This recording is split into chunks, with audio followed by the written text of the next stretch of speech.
বিশ্বব্যাংক ঢাকা কার্যালয়ের মুখ্য অর্থনীতিবিদ জাহিদ হোসাইন মন্তব্য করেছেন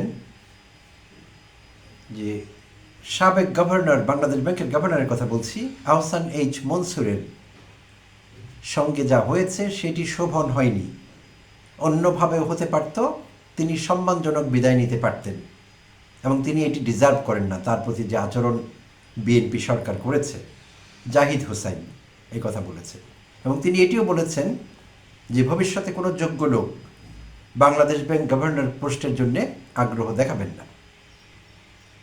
আর ঢাকা বিশ্ববিদ্যালয়ের অর্থনীতির অধ্যাপক এবং সানেমের নির্বাহী পরিচালক সেলিম রায়হান বলেছেন যে সব মহলে এখন এইটি আলোচিত হচ্ছে যে বিএনপি সরকার সত্যিকার অর্থেই ব্যাংকিং সেক্টরের সংস্কার চাচ্ছে কিনা। তো প্রিয় দর্শক শ্রোতা, দুজন বিশেষজ্ঞের অভিমত ব্যক্ত করলাম। আর যেই বিষয়ে কথা বলতে চাইছি সেটি হলো বাংলাদেশ ব্যাংকের সদ্য বিদায়ী গভর্নর আহসান এইচ মনসুরের অসময়ে বিদায় নেয়া এবং কিছুটা অসম্মানজনকভাবে। তো ক্ষমতা নেয়ার পর থেকে, বা অন্যভাবে বলতে গেলে মসনদে বসবার পর থেকে, প্রধানমন্ত্রী জনাব তারেক রহমান বিতর্কিত যে কয়েকটি সিদ্ধান্ত নিয়েছেন তার মধ্যে অন্যতম হল আহসান এইচ মনসুরকে সরিয়ে দেয়া, অপ্রত্যাশিতভাবে এবং কিছুটা অসম্মানজনকভাবে, যা সত্যিকার অর্থে তিনি ডিজার্ভ করেন না। আমরা জানি প্রিয় দর্শক শ্রোতা, আহসান এইচ মনসুরের দীর্ঘ ব্যাংকিং অভিজ্ঞতা রয়েছে। অন্তর্বর্তীকালীন সরকারের সময় তিনি নিয়োগ পেয়েছেন এবং যেই সময়টিতে তিনি দায়িত্ব নিয়েছিলেন বাংলাদেশ ব্যাংক গভর্নর হিসাবে, সেই সময়টি কিন্তু অত্যন্ত তাৎপর্যপূর্ণ ছিল বিভিন্ন কারণে। অস্থির একটি সময়, সেটি বলাই বোধহয় বেশি সঙ্গত হবে। তো এই সময়ে দায়িত্ব নিয়ে একেবারেই ভঙ্গুর একটি অর্থ ব্যবস্থা, সেটি কিন্তু তার সময়ই ঘুরে দাঁড়িয়েছে। ব্যাংকিং সেক্টরে যতটুকু শৃঙ্খলা এসেছে তার সময়ই কিন্তু হয়েছে। অধ্যাপক ইউনূস সরকারের সাফল্য ব্যর্থতা নিয়ে যখন আলোচনা করা হয় বিভিন্ন মহলে, দেশে বিদেশে, আন্তর্জাতিক সংবাদ মাধ্যমগুলো বিশ্লেষণে জানিয়েছে তার সাফল্যের মধ্যে অন্যতম প্রধান বলে গণ্য হয় অর্থ সেক্টরে, অর্থনৈতিক খাতে স্থিতিশীলতা আনয়ন করা। অনেকখানি স্থিতিশীল হয়েছে অর্থনীতি, আর সেইটি তার নেতৃত্বেই কিন্তু হয়েছে। তো সেই মানুষটি, বিএনপি ক্ষমতা এসেছে, তারা নতুন সরকারের দায়িত্ব নিয়েছে, ঠিক আছে, রাজনৈতিক সিদ্ধান্তে তারা বাংলাদেশ ব্যাংকের গভর্নরকে অপসারণ করতেও পারেন, সেটিও ঠিক আছে, মেনে নেওয়া যায়। কিন্তু এইভাবে কেন হতে হলো বিষয়টি? তাকে সরাবার পদ্ধতি যতটা না তিনি কেন সরলেন, তাকে কেন সরানো হলো, বিতর্কিত হয়েছে, সমালোচিত হয়েছে, তার চাইতে অনেক বেশি সমালোচিত হচ্ছে এবং আলোচিত হচ্ছে যে প্রক্রিয়ায় তাকে সরানো হলো সেই বিষয়টি নিয়ে। তো প্রিয় দর্শক শ্রোতা, খুব ইন্টারেস্টিং একটি বিষয়, সেটি হলো মঙ্গলবার দিন, আজ বৃহস্পতিবার, গতকালকের আগের দিন, অর্থমন্ত্রী আমির খসরু মাহমুদ চৌধুরীর সঙ্গে মিটিং করলেন বাংলাদেশ ব্যাংক গভর্নর এবং গতকাল তিনি সাংবাদিক সম্মেলন করলেন ব্যাংকে। তখনও পর্যন্ত তিনি জানতেন না যে তিনি আর পদে নেই। দুপুরের দিকে তিনি টের পেলেন তাকে সরে যেতে হবে এবং যেভাবে সেই ভিডিও দৃশ্য পুরো দেশ দেখেছে, সারা বিশ্ব দেখেছে, যেভাবে তিনি বেরিয়ে গেলেন সেটি এরকম হবার কথা ছিল না এবং একেবারেই অপ্রয়োজনীয় ছিল। বিএনপির কোন বারাভাতে ছাই দিয়েছিলেন তিনি যে তাকে এরকম অসম্মানজনক বিদায় নিতে হলো তার মতো একজন যোগ্য লোকের? এই প্রশ্নটি কিন্তু এখন বড় হয়ে দেখা দিয়েছে বিভিন্ন মহলে। শুধু তাই না, তার একজন উপদেষ্টার সঙ্গে যে বেয়াদবিপূর্ণ উদ্ধত আচরণ করেছেন বাংলাদেশ ব্যাংকের কর্মকর্তারা, এবং আমি বলবো এরা বিএনপির সেবাদাস যারা এই কাজ করেছেন। দীর্ঘদিন ধরে একটি মহল চেষ্টা করছিল আহসান এইচ মনসুরকে স্টিগমাটাইজ করবার জন্যে, তাকে কলঙ্কিত করবার জন্য। চেষ্টার কোনো ত্রুটি তারা করেনি। কী দোষ ছিল আহসান এইচ মনসুরের? হ্যাঁ, দোষ তো নিশ্চয়ই ছিল, কিছু অপকর্ম তো তিনি করেছিলেন।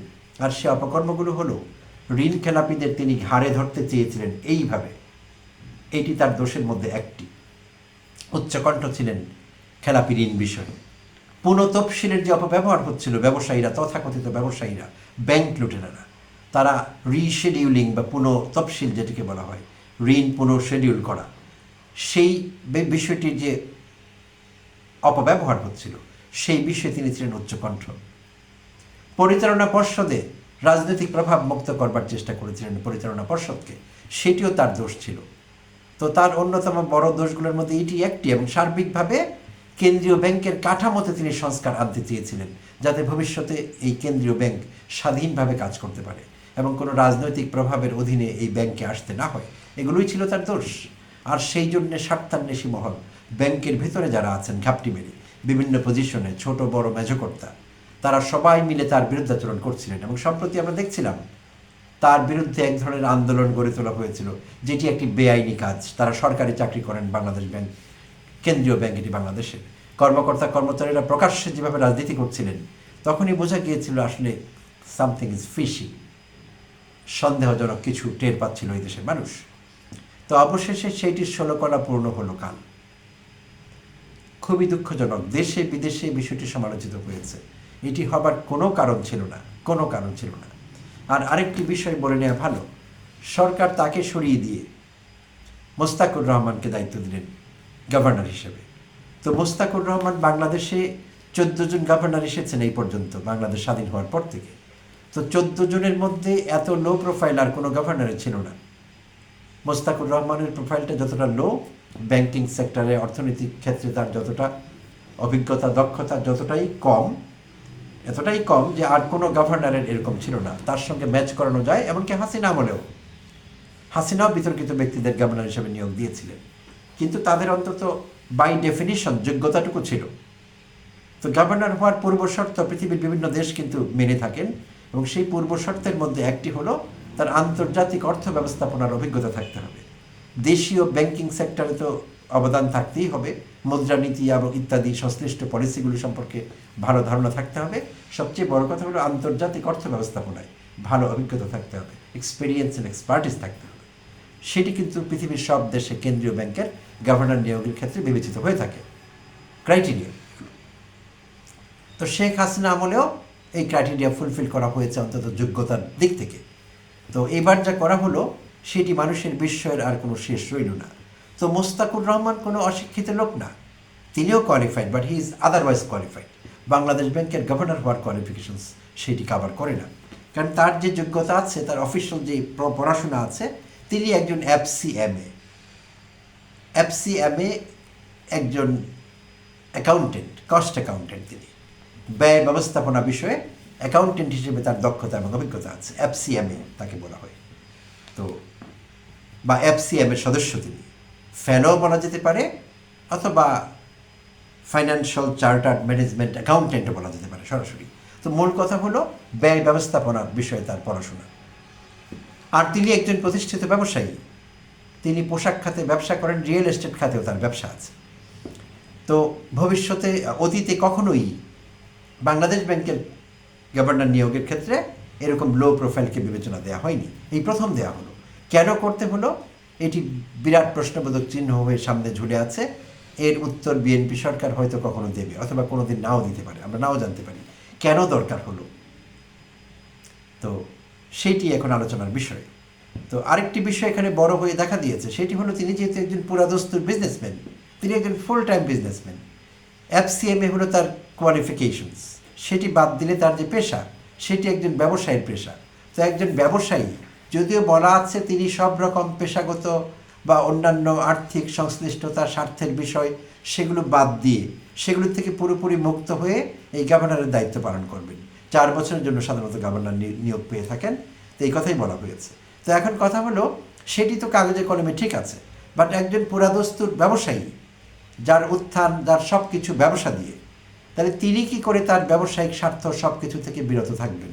সেটি কিভাবে সম্ভব? কাগজে কলমে নিশ্চয়ই তিনি প্রত্যেকদিন অফিসে গিয়ে ম্যানেজিং ডিরেক্টর বা চেয়ারম্যানের চেয়ারে বসবেন না তার কোম্পানিতে গিয়ে, কিন্তু তিনি কি তার কোম্পানি থেকে দূরে থাকতে পারবেন? তাকে কি তার ব্যবসায়িক স্বার্থ না দেখলে চলবে? ব্যবসায়ীদের কি কখনো এমনটি চলে যে তিনি অন্য একটি পেশায় আছেন, তাই তার ব্যবসার খোঁজখবর রাখেন না, কমপ্লিটলি ছেড়ে দিয়েছেন? সেটি কি তার মতো একজন বড় ব্যবসায়ীর পক্ষে সম্ভব? সম্ভব না। বাস্তবতা সেই কথা বলে না। তার মানে সুস্পষ্টভাবে এখানে একটি কনফ্লিক্ট অফ ইন্টারেস্ট কিন্তু সৃষ্টি হয়েছে, যেটিকে আমরা বলি স্বার্থের বিরোধ। অর্থাৎ তার বিজনেস সেক্টরে স্বার্থ আছে, আর বাংলাদেশ ব্যাংক অর্থ ব্যবস্থাপনা থেকে শুরু করে অন্যান্য ব্যাংকিং সেক্টর সব কিছু মনিটর করে Bangladesh bank. The most powerful monitoring authority of the financial sector. তাহলে সেখানে সুস্পষ্ট কনফ্লিক্ট অফ ইন্টারেস্ট, সেটিও বিএনপি সরকার বিবেচনায় নেয়নি। কারণ তাদের এখন বিবেচনায় নিতে হবে না, কারণ তারা তথাকথিত ব্রুট মেজরিটি পেয়েছে, অ্যাবসোলিউট মেজরিটি পেয়েছে, তারা যা ইচ্ছে তাই করতে পারবে। সেই জন্যে সেই সব বিবেচনায় নেবার দরকার হয়নি। তো এইটি খুব খুব দুঃখজনক যা হয়েছে। তার বিরুদ্ধে কোনো অনিয়মের অভিযোগ থাকলে নিশ্চয়ই সেই অভিযোগগুলো খতিয়ে দেখা যেত, প্রয়োজনে তাকে তদন্তের আওতায় আনা যেত। কিন্তু এইভাবে তাকে অসম্মানজনকভাবে বিদায় করা একটি ভালো সিদ্ধান্ত বিএনপি সরকার নেয়নি। এখানে নোংরা রাজনীতি করা হয়েছে, যা জঘন্য, এবং এই নোংরা রাজনীতি করবার পরিণতি কিন্তু শেখ হাসিনাকে ভোগ করতে হচ্ছে, এবং আরও কতদিন ভোগ করতে হবে আমরা জানি না। সেটি সম্ভবত বিএনপির উপর নির্ভর করবে। বিএনপি সদয় হলে আওয়ামী লীগের প্রতি 6 মাসের মধ্যেই তাদের সব সাফারিং দূর হতে পারে, আর সদয় না হলে তাদের আরও বহুদিন ভোগ করতে হবে, তাদের অপকর্মের শাস্তি ভোগ করতে হবে। তো আমরা জানি না বিএনপির পলিসি এই ব্যাপারে কী যাবে। লক্ষণ যা দেখছি কোনো দিক থেকে ভালো দেখছি না। তো বাংলাদেশ ব্যাংকের আবারও সেই কথা দিয়ে শেষ করছি যে সরকার আন্তরিকভাবে চাই কিনা যে ব্যাংকিং সেক্টরের সংস্কার হোক। বাংলাদেশ ব্যাংক সত্যিকার অর্থে একটি স্বাধীন রেগুলেটরি সংস্থা হিসাবে গড়ে উঠুক, যা অন্যান্য ব্যাংকগুলোর উপর খবরদারি করতে পারবে, যৌক্তিক খবরদারি, অন্যান্য ব্যাংকগুলোকে নিয়ন্ত্রণ করবার জন্য। আর আরেকটি কথা শেষ করবার আগে বলে নিতে হবে, আহসান এইচ মনসুর কতগুলো দুর্বল ব্যাংকের সম্পদ ব্যবস্থাপনার খোঁজখবর নিচ্ছিলেন। তাদের কি সম্পদ আছে, ব্যাংকগুলো কিভাবে কাজ করছে, কিভাবে ফাংশন করছে, সেই বিষয়ে খোঁজখবর নিচ্ছিলেন। এবং বেশ কয়েকটি ইসলামী ধারার ব্যাংককে একীভূত করেছিলেন। সেখানেও কারো স্বার্থের হানি ঘটেছে, অনেক কারণে অনেকের স্বার্থের ব্যাঘাত ঘটেছে, এবং বিএনপি দলীয় বড় ব্যবসায়ীরা তার উপর অনেকেই ক্ষুব্ধ ছিলেন। আর ব্যাংকের ভিতরে একটু আগে বলছিলাম, ছোট মেঝো সেজো বড় কর্তারা তার উপর ক্ষুব্ধ ছিলেন, কারণ তাদের কায়েমি স্বার্থের সঙ্গে তার চিন্তা যাচ্ছিল না। তো সব কিছু মিলিয়ে অনেকের কাছে বিষয়টি পরিষ্কার, কেন রাতারাতি এরকম অসম্মানজনকভাবে আহসান এইচ মনসুরের মতো একজন যোগ্য এবং সৎ মানুষকে বিদায় নিতে হলো। সো আগামী দিনে আমরা অনেক কিছুই জানতে পারবো। কোনো কিছু এখন আর চাপা থাকে না, কয়েকদিন সময় লাগে, সব বেরিয়ে আসে। ধন্যবাদ প্রিয় দর্শক, সঙ্গে থাকবার জন্যে।